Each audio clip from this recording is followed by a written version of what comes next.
I'm PC Greg Lubianski, badge 905, Tactical Flight Officer with York Regional Police Air Support Unit. Air 2 at 10-4. Oh, they're running now.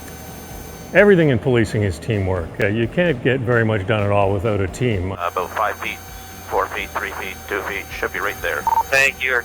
Thanks, appreciate it. What we do is basically fly in the helicopter and act as support for our ground services. That's patrol officers, specialty units like ERU, K9, whoever might need us to try to find something that they can't find while they're on the ground.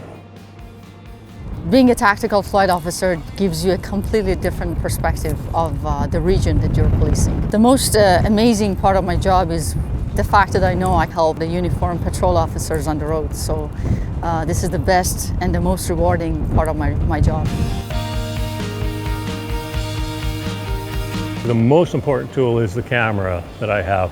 It has a very effective daylight camera and quite frankly, an amazing infrared camera which will operate at night. And that's really the core of what I use in the air, being able to see with the camera, zoom in very close to detect heat with the infrared camera so I can pick up a body or a vehicle, a person running or walking.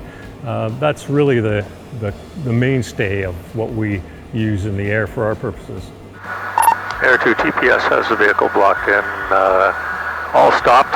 Officers are out effecting the arrest. We search for suspects from break and enter or an armed robbery or whatever may have happened where there's a suspect fleeing. Pursuits have been made much safer these days because if a vehicle is being pursued by a police vehicle, Air 2 is called in.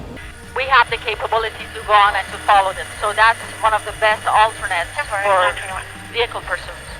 The police vehicles can back off. Normally the suspect is probably going to slow down, be more safe driver, and go wherever they go. They basically can't lose us. We follow them till they stop or run out of gas or go home or run away from the vehicle, and then we can get them.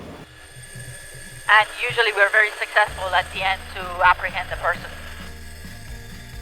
The technology's changed dramatically. Just like any tech, it's moving in leaps and bounds. Our last camera was a very good camera until it just wore out. We replaced it with our current camera, and when we saw the images the first time we looked at that, I was floored, particularly on the infrared side. The IR technology is so far advanced that we don't even, it's hard to even distinguish in our own minds what's a daylight image or a nighttime image. It doesn't really matter. They're almost equally as good for us when it comes to doing our job.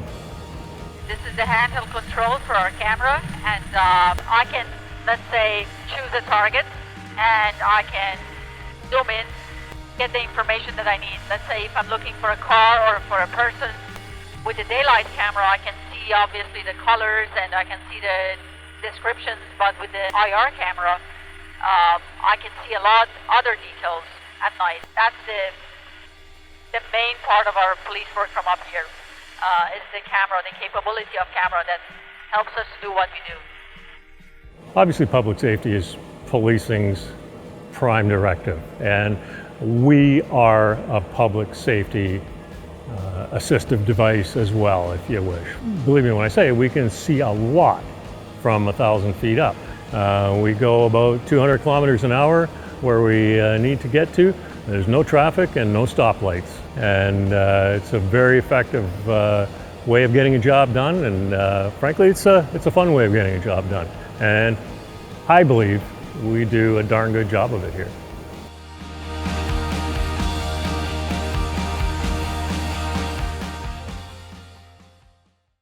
Coming up next time on Behind the Badge. We join the Traffic Bureau in keeping our roads safe this holiday season, focusing on the RIDE program and combating impaired driving.